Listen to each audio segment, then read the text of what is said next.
ಏನೋ ಪ್ರಾಪರ್ಟಿ ತಂದೆ ತಾಯಿಗಳು ಬಿಟ್ಟು ಹೋಗದೆ ಇದ್ರು ಕೂಡ ನಮಗೆ ಜನ್ಮ ಕೊಟ್ರಲ್ಲ ಅನ್ನೋ ಒಂದೇ ಕಾರಣಕ್ಕೋಸ್ಕರ ಅವರನ್ನ ಕೊನೆ ತನಕ ನೋಡ್ಕೋಬೇಕಾಗತ್ತೆ. ನಾವು ಚಿಕ್ಕ ಮಕ್ಳಿದ್ದಾಗ ನಮ್ಗೆ ಕಂಟ್ರೋಲ್ ಇಲ್ದೆಲ್ನೇ ಇರುವಾಗ, ಒಳತಿ ಯಾವ್ದು ಕೆಡ್ತಿ ಯಾವ್ದು ಅಂತ ಗೊತ್ತಿಲ್ಲದೆ ಇದ್ದಾಗ, ತಂದೆ ತಾಯಿಗಳ ಮೇಲೆ ಅಸಹ್ಯ ಮಾಡಿದಾಗ ಅವ್ರು ನಮ್ಮನ್ನ ಸಾಯಿಸ್ಬಿಟ್ರೇನು? ಇಲ್ವಲ್ಲ. ಈಗ ಅವ್ರು ಆ ಏಜಿಗೆ ತಲುಪ್ತಾರೆ, 80 ಆಗುತ್ತೆ, 90 ಆಗುತ್ತೆ, ಪ್ರಾಸ್ಟೇಟ್ ಎನ್ಲಾರ್ಮೆಂಟ್ ಇರುತ್ತೆ, ಮತ್ತೊಂದಿರುತ್ತೆ, ಮಗ್ದೊಂದಿರುತ್ತೆ, ತೊಂದರೆ ತಾಪತ್ರಯಗಳಿರುತ್ತೆ, ಕೈ ಕಾಲ್ ಬಿದ್ದೋಗೋ ಪರಿಸ್ಥಿತಿ ಬಂದಿರುತ್ತೆ, ಕಂಟ್ರೋಲ್ ಇರಲ್ಲ ಆರ್ಗನ್ಸ್ ಮೇಲೆ. ಅಸಹ್ಯ ಪಟ್ಕೊಳಕ್ಕಾಗತ್ತಾ? ಅವ್ರಂಗೆ ಅಸಹ್ಯ ಪಟ್ಕೊಂಡು ನಮ್ಮನ್ನ ಬೀದಿಗೆ ತಳ್ಬಿಟ್ರ? ಇಲ್ವಲ್ಲ. ಸಾಕಿದ್ರು ತಾನೆ, ರಾತ್ರಿ ಇಡೀ ಎದ್ದೋಳು ನೋಡ್ಕೊಂಡ್ಲು ತಾನೆ, ಜ್ವರ ಬಂದಿದ್ದಾಗ ನಮ್ಮಮ್ಮ ಅನಿಸ್ಕೊಂಡೋಳು. ಮಾರನೇ ದಿನ ಕೆಲ್ಸಕ್ಕೆ ರಜೆ ಹಾಕಿದ್ಲೇನು? ಇಲ್ಲ. ಈ ಮಗುನು ಇಟ್ಕೊಂಡು, ಆ ಅನಾರೋಗ್ಯದ ಮಗುನು ಇಟ್ಕೊಂಡು ಒದ್ದಾಟ ಮಾಡ್ಕೊಂಡು ಸಾಕಿದ್ಲು ತಾನೆ. ಅದೆಲ್ಲ ನೆನೆಸ್ಕೋಬೇಡ್ವಾ? ಅವ್ರು ಬಿಟ್ಟೋದ್ ಪ್ರಾಪರ್ಟಿಗೆ ಮಾತ್ರ ನಾ ಗಲಾಟೆ. ಇದೇ ಮೂರ್ತಿ ರಾವು 20 ಲಕ್ಷ ಸಾಲ ಮಾಡ್ಬಿಟ್ಟಿದ್ರು ಅಂತ ಇಟ್ಕೊಳ್ಳಿ, ಯಾವ ಹೆಣ್ಮಕ್ಳು ಮುಂದೆ ಬಂದು ತೀರ್ಸಿದಿರಿ ಹೇಳಿ? ಹೇಳಿ ಇವ್ರೆ, ಗಂಡ್ಮಕ್ಳು ತೀರ್ಸ್ಬೇಕವ್ರು ಅಂತ ಹೇಳ್ತಾರೆ. ಯಾರು ತೀರ್ಸಿದಿರಿ ಹೇಳಿ? ಅದೇ ಅಕ್ಕನ ಮಗಳ ತಂಗಿ ಮಗಳು ಇವ್ರದ್ದು ಮದ್ವೆ ಆಯ್ತು ಅಂತಂದ್ರೆ, ಅಕ್ಕ ಅಥವಾ ತಂಗಿ ಮದ್ವೆ ಆಯ್ತು ಅಂದ್ರೆ, ಆ ಗಂಡುಡ್ಗ ಆದವನು ಪಂಚೆ ಮೇಲಕ್ಕೆ ಕೊಟ್ಕೊಂಡು ಊರೆಲ್ಲ ಓಡಾಡಿ ಬಡಿಸೋದ್ರಿಂದ ಹಿಡಿದು ಎಂಜಲ್ ಲೋಟ ತೆಗೆಯೋದ್ರಿಂದ ಎಲ್ಲ ಮಾಡಿರ್ತಾರೆ. ಹೆಣ್ಮಕ್ಳು ಏನ್ ಮಾಡಿದ್ದಾರೆ? ಗಂಡ್ಮಕ್ಳು ಮದ್ವೆನಲ್ಲಿ ಚೆನ್ನಾಗಿ ಮೇಕಪ್ ಮಾಡ್ಕೊಂಡು, ರೇಷ್ಮೆ ಸೀರೆ ಉಟ್ಕೊಂಡು, ಇಲ್ಲಿಂದ ಅಲ್ಲಿಗೆ ಟಪ್ಪು ಅಂತ ಓಡಾಡ್ಕೊಂಡು ನಿಂತು ಬಿಟ್ಟಿರ್ತಾರೆ. ಅವ್ರು ಹೇಳ್ತಾರೆ ಊರವರೆಲ್ಲ, ಗಂಡ್ಮಗು ನೀನು ನಿನ್ ತಂಗಿ ಮದ್ವೆ ಮಾಡ್ಬೇಕು, ನಿಮ್ ಮನೆ ಮನ್ತನದ ಕಾಪಾಡ್ಬೇಕು ಅಂತ.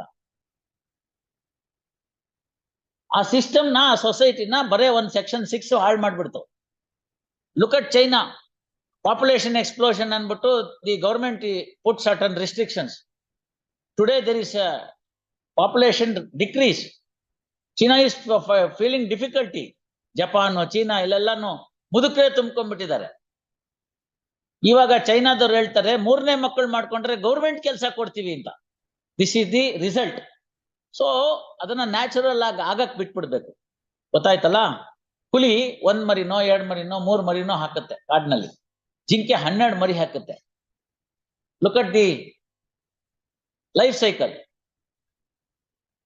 ಅಲ್ವಾ? ಪರ್ಮಿಟೇಷನ್ ಕಾಂಬಿನೇಷನ್ ಹಾಕೊಂಡ್ರೆ ಅಷ್ಟು ಹುಲಿಗೆ ಅಷ್ಟು ಜಿಂಕೆ, ಅಷ್ಟು ಹುಲಿಗೆ ಅಷ್ಟು ಕಾಡ್ಕೋಣ.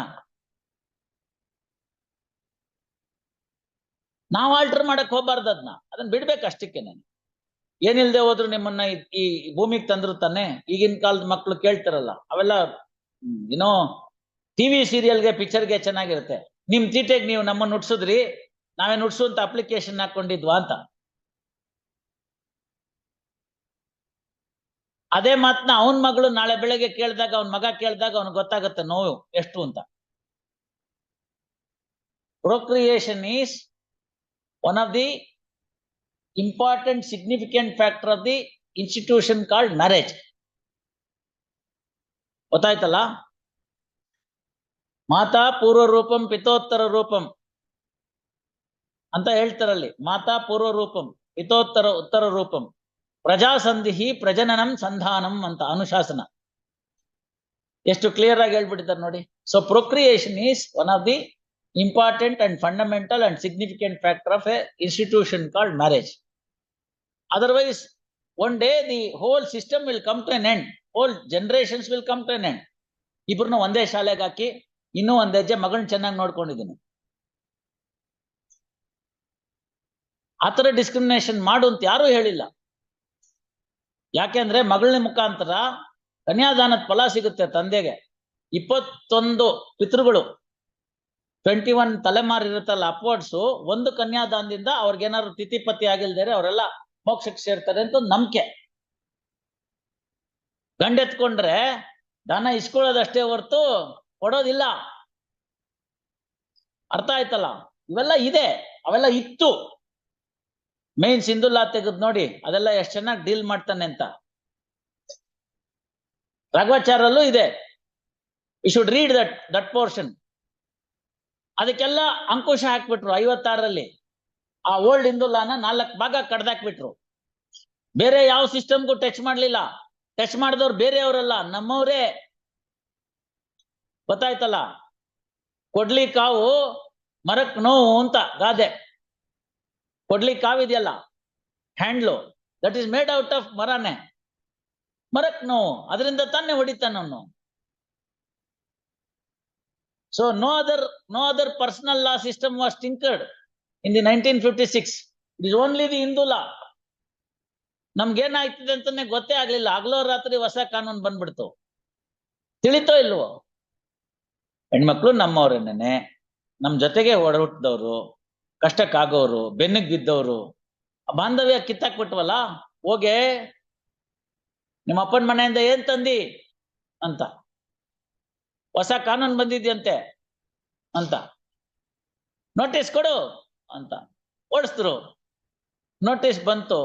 ಪಾಪ ಇವನ್ ನಂಬ್ಕೊಂಡ್ ಬಂದಿದ್ಲಲ್ಲ ಹೆಂಡತಿ, ಅವಳು ಯಾಕೆ ಸಪ್ಪಗಿದ್ದೀರಿ, ಏನಾಯ್ತು ಅಂತ ಕೇಳ್ಬೇಕು ರಾತ್ರಿ.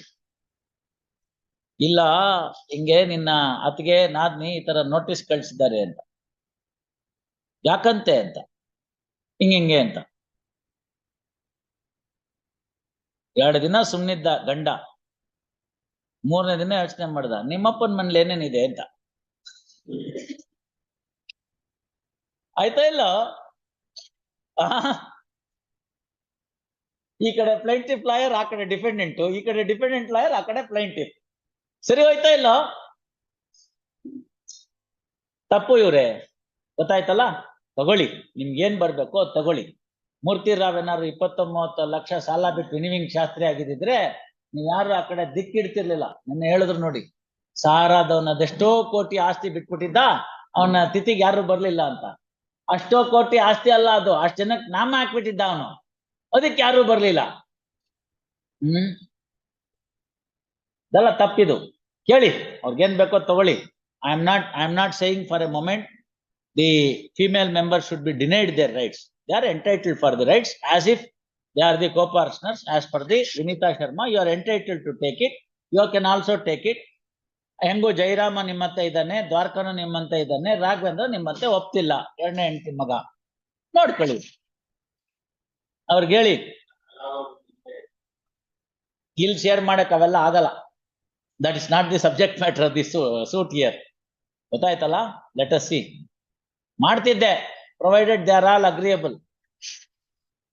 ನೋಡಿ ಕರ್ಕೊಂಬನ್ನಿ, ಅವರು ಬಂದ್ರೆ ನೋಡೋಣ. ಅವಾಗ ಮುಳಬಾಗಿಲು ಸೂಟು ಮುಗಿಯುತ್ತೆ. ಹೇಳಿ ನೋಡೋಣ ಏನೇನ್ ಬರುತ್ತೆ ಅಂತ ನೋಡ್ಬಿಟ್ಟು ಫಿಕ್ಸ್ ಮಾಡಿದ್ರೆ ಅದನ್ನ ತೀರ್ಮಾನ ಮಾಡೋಣ.